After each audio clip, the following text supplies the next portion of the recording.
యేసుక్రీస్తు వారి సునామంలో ఆత్మస్వరూపుడైన దేవునికి, ఆయన ఏర్పాట్లో ఉన్న సేవకులు వారి కుటుంబానికి, కూడి వచ్చిన అందరికీ వందనములండి. దేవుడు మనకి పునరుత్థాన పండుగ నాడు ఇచ్చిన మాట, కొరింథీయులకు రాసిన పత్రిక 2వ అధ్యాయం, 2వ కొరింథీయులకు రాసిన 2వ పత్రిక 12వ అధ్యాయం 10వ వచనం.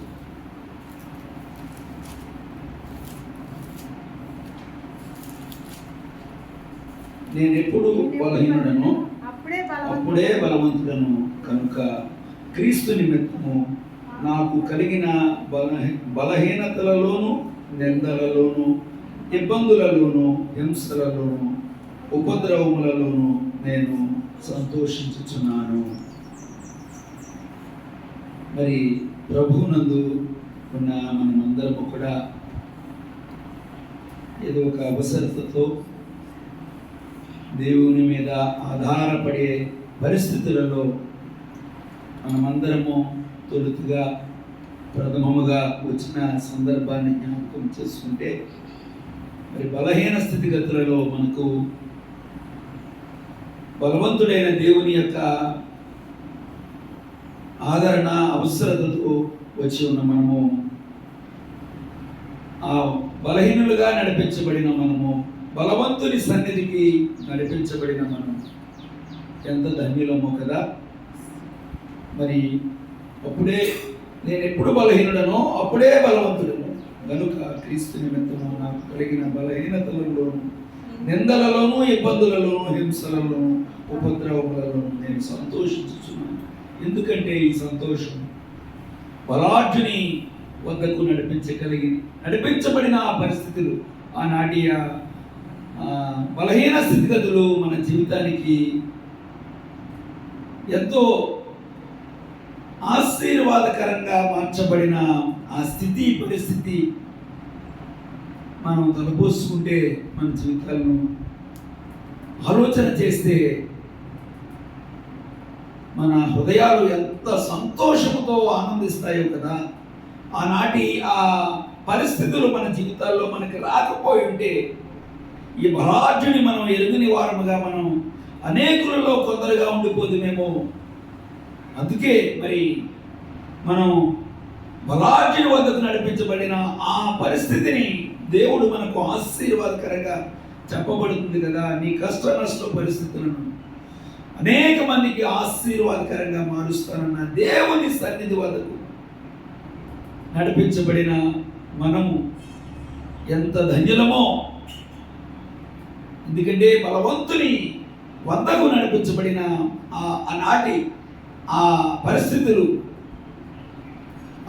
అవి దేవుని చేత చక్కబరుచుటయే కాక అనేకులను బలపరచగలిగిన ఆయన మహిమ, ఆయన సామర్థ్యము, ఆయనతో సహవాసము చేస్తున్న ఆయన బిడ్డలుగా మనకు దేవుడు అనుగ్రహించిన ఆయన కృప వరవడి, ఆ కృపా బాహుళ్యములోని ఆయన క్రమము ఎంత సంతోషమండి.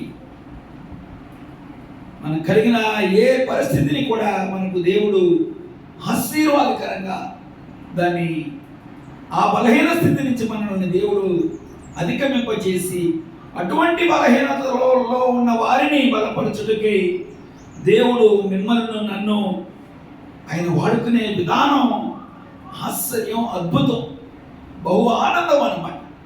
సృష్టికర్త అయిన దేవుడు తన స్వరూపంలో మనల్ని తయారు చేసిన దేవుడు, మన నాసికారంధ్రాల్లో ఆయన జీవాయువును ఊది మనకు జీవమునిచ్చిన దేవుడు తన వద్దకు నడిపించుకునే విధానం ఆశ్చర్యం, ఆనందం కదా. మరి అదే రీతిగా కీర్తన గ్రంథం 42వ అధ్యాయం 2వ వచనం చూద్దామండి. 42వ కీర్తనలు 2వ వచనం. నా ప్రాణమా దేవుని కొరకు తృష్ణ కొనుచున్నది, జీవం గల దేవుని కొరకు తృష్ణ కొనుచున్నది. దేవుని సన్నిధికి నేను ఎప్పుడు వచ్చేదను, ఆయన సన్నిధి నేను ఎప్పుడు కనబడేదను. నీ దేవుడు ఏమాయనని. సరిపోదు. 42:2. నా ప్రాణము దేవుని కొరకు తృష్ణ కొనుచున్నది, జీవము గల దేవుని కొరకు తృష్ణ కొనుచున్నది. దేవుని సన్నిధికి నేను ఎప్పుడు వచ్చేదను, ఆయన సన్నిధిని నేను ఎప్పుడు కనబడేది.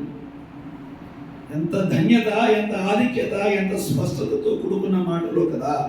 నా ప్రాణము దేవుని కొరకు తృష్ణ కొనుచుంది. అంతగా దేవుడు మన హృదయాలలో ఆయన చేసిన కార్యాలు అంత ఘనమైనవి కదా. ఏమి చేయాలో తెలియని అయోమయ స్థితిగతుల్లో దేవుని సన్నిధికి నడిపించబడిన మనలను దేవుడు బలపరిచిన విధానం బహు ఆశ్చర్యం, బహు సంతోషకరం. అదే మాట చెబుతుంది. నా ప్రాణము దేవుని కొరకు తృష్ణ కొనుచున్నది, జీవము గల దేవుని కొరకు తృష్ణ కొనుచున్నది. దేవుని సన్నిధికి నేను ఎప్పుడు వచ్చేది, ఆయన సన్నిధిని నేను ఎప్పుడు కనపడేది. అంతగా మన హృదయాలను గెలిచిన దేవుని సన్నిధికి మనం ఏదో మనం వచ్చి వెళ్ళడు కాదు, కానీ ఎంతో ఆశతో ఆసక్తితో ఉండగా 69వ కీర్తనలో రాసుకుంటూ ఉన్నప్పుడు, చదువుకుంటున్నప్పుడు అందులో ఉంది ఒక మాట, నీ ఇంటిని కూర్చున్న ఆసక్తి నన్ను భక్షిస్తుంది. దేవుని ఇంటిని కూర్చున్న మనము సజీవులుగా వచ్చిన దేవుని సన్నిధిలో దేవుడు ఆయన జీవమును మనలో ఉంచి నశించాల్సిన నన్ను మనల్ని వెనక్కి రక్షించిన దేవుడు మన హృదయాంతరంగములు దేవుడు చేసిన కార్యములను తలపోసుకుంటూ ఎంతో తృష్ణతో తపనతో దేవుని మహిమపరచాలనే విధానముతో మనం దేవుని సన్నిధికి వచ్చినప్పుడు దేవుడు ఎంతగానో మన పక్షాన ఆయన సంతోషిస్తాడు కదా. మరి అటువంటి దేవుని సన్నిధికి మనం అటువంటి తపనతో మనం వస్తూ మనలా మరి ఆనాటి స్థితిగతుల్లో నడిపించబడిన ప్రజలు కొంతమంది మన దేవుని సన్నిధిలో ఉండే అవకాశం ఉంటుంది. అటువంటి వారి కోసం మనం ప్రార్థించేవారిగా, అటువంటి వారిని మనం బలపరిచేవారిగా, మరి మనం మన చుట్టూ ఉన్న ప్రజలలో మరి మన తొలిత దినాల్లో మనం ఉన్న స్థితిగతుల్లో నడిపించబడిన ప్రజలు ఎవరైనా ఉంటే వారిని దేవుని పక్షాన మనం బలపరచుట మరి దేవుని చిత్తమై ఉన్నది కదా. అటువంటి తపనతో, అటువంటి తృష్ణతో మనం దేవుని సన్నిధికి వచ్చేవారిగా మనం ఉండేవారిగా ఉండాలి. మరి ఇదే కీర్తన గ్రంథం 4వ అధ్యాయం 1-2 వచనాలు చూద్దాం.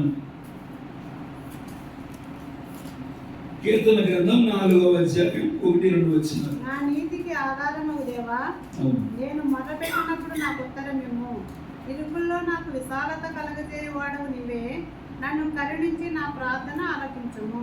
అంగీకరించుము. నరులారా, ఎంతకాలము నా గౌరవమును అవమానముగా మార్చెదరు, ఎంతకాలము వ్యర్థమైన దాన్ని ప్రేమించెదరు, ఎంతకాలము అబద్ధమైన వాటిని వెలికిదరు. దేవునికి స్తోత్రం. దేవుడు 4వ అధ్యాయం 1-2 మాటలో చెబుతూ ఉంచబడింది కదా, నా నీతికి ఆధారమగు దేవా, నేను మొరపెట్టినప్పుడు నాకు ఉత్తరమేమో, ఇరుకులో నాకు విశాలత కలుగు చేసిన వాడవు నీవే, నన్ను కరుణించి నా ప్రార్థనను అంగీకరించు. ఇది మన నీతి, మన భక్తి కాదు కానీ, మన శక్తి, మన నీతి కాదు కానీ, నా నీతికి ఆధారమగు దేవా. మరి నీతిమంతుడైన దేవుని వద్దకు నడిపించబడిన ప్రజలముగా, ఆయన బిడ్డలుగా మనకి ఆ వరవడి, ఆ వాడుక, ఆ వారసత్వం దేవుడి కృపను బట్టే కానీ, నా నీతికి ఆధారమగు దేవా, నేను మొరపెట్టినప్పుడు నాకు ఉత్తరమేమో, ఇరుకులో నాకు విశాలత కలుగు చేసిన వాడు నీవే, నన్ను కరుణించి నా ప్రార్థనను అంగీకరించి. మరి దేవుని చేత మనం దేవుని వద్ద మొరపెట్టినప్పుడు ఆయన ఉత్తరం ఇచ్చేవాడిగా మనం బలపరిచి ఆయన చక్కపరుస్తూ నడిపిస్తున్న విధానం మరొక మారు జ్ఞాపకం చేయబడుతూ, ఇరుకులో నాకు విశాలత కలుగు చేసిన వాడవు నీవే. నేడు మనము కలిగి ఉన్న క్షేమము, నెమ్మది, సమాధానము దేవుని కృపాదానముల ద్వారా పొందుకోబడిన వారముగా నన్ను కరుణించి నా ప్రార్థనను అంగీకరించుము. ఆయన కరుణతో, ఆయన కృపతో మనం చేసే మొరైనా, మనం చేసే ప్రార్థనలైనా, మరొకటి ఏదైనా సరే ఆయన కృప చేత మనకు ఆయన ఇస్తే దాన్ని మనం పొందుకునేవారిగా. మరి 2వ వచనంలో రాయబడుతున్నమాట, మరులారా, ఎంతకాలము నా గౌరవమును అవమానముగా మార్చెదరు, ఎంతకాలము వ్యర్థమైన దాన్ని ప్రేమించెదరు, ఎంతకాలము అబద్ధమైన వాటిని వెనకెదరు. మరి చాలా చక్కటి మాట ఇది. మరి ఎందుకంటే మన భక్తి జీవితాల్లో మనమందరము కూడా దేవుని మహిమపరిచిన సందర్భాలు చాలా సంతోషకరం. అదే సమయంలో మన మట్టుకు మనము కూడా దేవుని మహిమపరచలేని సందర్భాలు కూడా ఖచ్చితంగా ఉండే అవకాశం ఉంటుంది. వాటిని మరల మనము తప్పులను మనం చేయువారుగా కాదు, కానీ దేవుణ్ణి మహిమపరిచేవారుగా ఎంతకాలము నా గౌరవము అవమానముగా మార్చెదరు. మరి మన జీవితాల్లో అటువంటి సందర్భాలు ఉండని వారము అని అంటే అది అబద్ధమనే చెప్పాలి. ఎవరికి వారు ఎవరము కూడా మనం అతీతము కాదు కదా. మరి దేవునితో సహవాసము తగినంతగా చేస్తూ మరి గత కాలము గత సమయాల్లో మనం ఎప్పుడైనా ఏదైనా విషయాల్లో కొన్ని తొందరపాటులైనా మరొకటి ఏదైనా అటువంటి వాటిని తిరిగి మరలా మనం చేసేవారిగా సమర్థించుకునేవారిగా కాదు, కానీ అతిక్రమములను దాచుకున్న వారు వర్ధిల్లరు, వాటిని విడిచిపెట్టిన వాడు కనికరాన్ని పొందుకుంటాడని దేవుని మాట చెబుతూ మరి ఆ విధముగా మరింత మెరుగైన రీతిని దేవునితో సహవాసములో మనమందరము దేవునితో సరిపడినంత సహవాసము చేయనప్పుడే మనము దేవుని చిత్తమును పరమందున్న దేవుని చిత్తము భూమి యందు నెరవేర్చబడు సన్నిధికి అక్కడికి వచ్చేవారుగా మనము మన కుటుంబాలు ఏదైతే మన వల్ల అవుతుందో దాన్ని మనం చేయగలిగినప్పుడు మన వల్ల కాని విషయములను చక్కపరచగలిగిన దేవుని సాన్నిధ్యములో దేవుని పర్యవేక్షణలో ఆత్మస్వరూపిణి యొక్క ఆధ్వర్యంలో మనం ఉన్నామని గుర్తిరి దేవుడు మనకిచ్చిన వాగ్దానములే మన జీవన ప్రమాణములు. అటువంటి విషయాలను మనం చేయగలిగిన మనం చేస్తే మనం చేయలేని దేవుడు చేస్తాడండి. ఇది ఎంతో సంతోషకరమైన విషయాలు. మనం ఎవరికి వారు దీన్ని అనుసరిస్తూ ఆచరిస్తూ దేవునితో తగినంత సమయాన్ని గడుపుతూ, ఎందుకంటే పిలిచిన దేవుడు ఎంతైనా నమ్మదగిన దేవుడు కదా. కొరింథీయులకు రాసిన మొదటి పత్రిక 1:9 ఉంటుంది మాట, సహవాసమునకు పిలిచిన దేవుడు ఎంతైనా నమ్మదగిన దేవుడు. అటువంటి దేవునితో సహవాసము మనమందరము దేవుడు మనకిచ్చిన సేవా పరిచయం మనమందరము మనకు దేవునితో సరిపడినంత సమయము మనము గడుపుతూ, కొద్ది సమయం కాదు, ఏదైనా ఆకలికి వచ్చినప్పుడు కాదు, మరొకటి కాదు, మనకు దేవుడు ఇచ్చిన ఆయుష్ ఆరోగ్య సౌలభ్య సౌకర్యాలు ఎందు నిమిత్తం అంటే ప్రధానముగా చాలా ప్రత్యేకమైన మాట, మనతో ఆయన సహవాసం చేయ నిమిత్తం దేవుడు మనకు ఈ ఆయుష్ను ఈ సమయాన్ని ఇచ్చాడని ఎవరికి వారు గుర్తు ఎరిగి మనం మరి ఏదైనా తోటలో అదామావలతో సహవాసం చేసిన దేవుడు ఆనాడు అత్యతిక్రమము చేత ఆ తోట నుంచి బయటకు వెలుపలికి పంపబడిన అదామావలను మరి దేవుడు మానవాళిని ఎంతగానో ప్రేమించి మరి యేసు ప్రభు వారు మనందరి పాప శాప దోషములను నమ్మని ప్రతి మనుష్యుని కోసం వారందరి పాప శాప దోషములను కన్యక గర్భాన పుట్టి ఆయన మరి ప్రపంచపు నడిబడ్డులో పుట్టి ఈ దేశపు మన దేశపు దేవుడు కాదు అనే మనకు తెలుసు అని అంటూ ఉంటారు వారు. మనము కూడా గత కాలంలో అలా అనుకున్న వారమేనేమో, కానీ మన ఆసియా ఖండపు నడిబడ్డు ప్రపంచపు నడిబడ్డులో పుట్టాడండి మన యేసు క్రీస్తు వారు. మా ప్రాంతపు దేవుడు కాదు అనడానికి లేదు. చరిత్ర చెబుతున్న మాట ఇది నా మాట కాదు. ప్రపంచానికి నడిబడ్డులో పుట్టాడు యేసు క్రీస్తు. ప్రతి వారికి సమానముగా అందుబాటులో నిమిత్తమై ప్రపంచపు నడిబడ్డు వరల్డ్ మ్యాప్లో ప్రపంచపు నడిబడ్డు ప్రాంతంలో ఆయన జన్మించాడు. ఎందుకంటే యేసుక్రీస్తు అందరికీ ప్రభు, నమ్మని ప్రతి వారికి ప్రభు ఎవరు అంటే ప్రభు అయిన యేసుక్రీస్తు మాత్రమే. ఆయన్ని ద్వేషించే వారికి కూడా ప్రభు ఆయనే. అందుకే ఆయన ఎంతో దీర్ఘశాంతంతో మన ఆయుష్ను పెంచుతూ మన జీవన ప్రయాణములో ఆయన తన బిడ్డలు తనను ఏదో ఒకనాడు తెలుసుకుంటారని దీర్ఘశాంతంతో మనకి ఆయన కృపనిస్తూ ఆయన మనందరినీ కూడా తగిన సమయంలో మన జీవిత కాలాలు మరి మనం చిన్ననాటి నుంచి మనం ప్రభువుని తెలుసుకోని వారమైనా ఆయన కృపాబాహుళ్యం చేత నశించాల్సిన సందర్భం వల్ల ఆయన అడ్డుపడి తన చెయ్యి పట్టుకుని ఆయన తన పక్షాన తన బిడ్డలుగా మనల్ని ఉంచి నడిపిస్తున్న ఈ కృపా విధానములకు సాక్షులం మనమే కదా. మనలో ఉన్న ప్రతి మంచి విషయాన్ని బట్టి దేవునికి మహిమ, కానీ ప్రతి అల్ప విషయాన్ని కూడా దేవునిచే పునరుద్ధాన శక్తి ప్రభావముల చేత దేవునితో సరిపడినంత సహవాసము చేస్తూ అవసరత వచ్చినప్పుడు మాత్రమే కాదు, ఏదో ఆటంకము వచ్చినప్పుడు మాత్రమే కాదు, నిత్యము నీవు ఉదయ కాలంలో తొలి ఘడియల నుంచి నీవు నీ కొరకు ప్రాణం పెట్టిన నీ దేవుని చేసిన బలియాగమును మనము స్మరిస్తూ స్తుతిస్తూ విరిగి నలిగిన హృదయ స్థితితో దేవుని పక్షాన్ని దేవుడిచ్చే బలముతో దేవుడిచ్చే సకల సౌకర్యాలను మనం అనుభవిస్తున్న వారు. ఎందుకంటే ఆయన చేత పిలువబడిన వారి జీవితాల్లో సమస్తము సమకూడి జరుగునట ఆజ్ఞాపిస్తాడట. మనకు తెలియని ఎన్నో విషయాలు, ఎన్నో ఆపదల నుంచి మనం ఆయన తప్పిస్తూ ఆయన బిడ్డలుగా, ఆయన కుమారులుగా, ఆయన కుమార్తెలుగా ఆయనలో విశ్వాసం ఉంచిన నీవును నీ ఇంటి వారందరూ రక్షణ పొందేదరన్న వాక్య వాగ్దానం.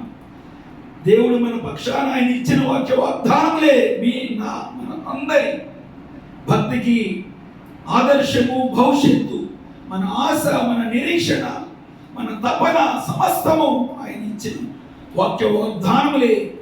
వాటి పక్షాన మనకు అనుగ్రహించగలిగిన ఆడానికి ఆయన ఎంతో ఆశతో, ఆసక్తితో నా ప్రజలైన వారందరూ కూడా ఎప్పుడు తన వద్దకు వచ్చేదరా అని ఎంతో దీర్ఘశాంతముతో గమనిస్తున్న దేవుని పక్షాన, దేవుని బిడ్డలుగా మనం అందరము మనకు అనుగ్రహించిన సమస్త వెసులుబాటుల ద్వారా మరి దేవుడు ఇచ్చిన మాట ఉంది కదా, ఎంతో విశ్వాసం ఇచ్చిన నేను నా ఇంటి వారందరూ రక్షణ పొందేదరన్న మాట. బిడ్డల పక్షాన ఈ పిల్లలందరూ యెహోవా చేత ఉపదేశించబడతారన్న వాగ్దానం ఎంత ఘనమైనదో కదా. యెషయా గ్రంథంలో వ్రాయబడి నీతో యుద్ధం చేయవారితో యుద్ధం చేయవాడు నేనే, నీ పిల్లలను రక్షించేవాడు నేనే అంటాడు దేవుడు. ఏ విధమైన నీకు విరోధంగా ఏ ఆయుధమో అని తెలియదు అంటాడు దేవుడు.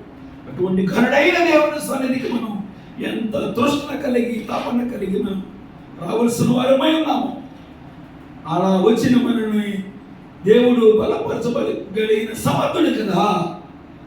మనకే అమాత్రం ఉంటే చెడ్డవారైన మీరే మీ బిడ్డలకు మంచి జీవనిస్తారే, పరమ తండ్రి నేను ఎరుగనా మీకేమి కావాలను అని పలికిన దేవుడు ఎంతైనా నమ్మదగిన వాడు. దమస్కు మార్గంలో ప్రయాణిస్తున్న సౌలును పౌలుగా మార్చి తన పరిచర్యతో ఘనముగా ఆ పౌలు ద్వారా పని చేయించుకున్న దేవుడు నాకు అసాధ్యమైనది ఏమైనా ఉన్నదా అని అడుగుతాడు. మీ ప్రయాస, మీ చింత, మీ పనుల భారం అంతటిని నాకు అప్పగించమన్న దేవుని సన్నిధికి మనం ఎంతగానో తృష్ణతో, తపనతో, ఆశతో, ఆసక్తితో, తగ్గింపుతో ఆ ప్రథమ సమయంలో మనం ఎంత తగ్గింపు కలిగి ఉన్నాము కదా. కార్యారంభము కంటే కార్యాంతం ఘనమైనది అన్నాడు దేవుడు. శరీర స్థితిగతులను మనం అధిగమించి దేవునితో సహవాసము చేస్తూ మనం అందరము కూడా దేవునికి ఇష్టకరమైన వారముగా, దేవుని స్వారూప్యతలోనికి మార్చబడుతున్న వారముగా మనమందరము దేవునికి ఆయన చేత, ఆయన పని కొరకు మనం వాడబడే సందర్భాలు. ఎందుకంటే ఈ జీవన స్థితిని మనం ఈ భూమి మీద చాలించిన తర్వాత మనకంటే ముందుగా మన క్రియలు దేవుని వద్దకు పెడతాయి. ప్రతి వ్యక్తి దేవుని క్రీస్తు న్యాయపీఠముగా నిలవబడవలసిన వారమై ఉన్నాం. మీరు నేను ఏదైతే దేవుడు మనకు అనుగ్రహించాడో దాన్ని దేవుని కొరకు మనం వెచ్చించగలిగే వారముగా, మనఃపూర్వకముగా, నీ పూర్ణ హృదయంతో, నీ పూర్ణ శక్తితో, నీ పూర్ణ మనస్సుతో నీ దేవుడైన యెహోవాను ఆరాధించవలనన్నమాట. నిన్ను వలె నీ పొరుగు వారు ప్రేమించమన్నమాట. మొదటి మరి పాత నిబంధనలో 10 ఆజ్ఞలు ఇస్తే నూతన నిబంధనలో ఈ 2 ఆజ్ఞలే మన సమస్త భక్తికి ఆధారమని దేవుడు చెబుతున్న మాటలు. ఇవన్నీ కూడా క్రమములో, క్రమశిక్షణలో మనం అందరం దేవుని మహిమపరిచేవారి, దేవుని పరిచయకు అక్కడికి వచ్చేవారి, ముందుకు కొనసాగుతూ మనం ట్రబుల్ షూటర్స్గా మనం సమస్యను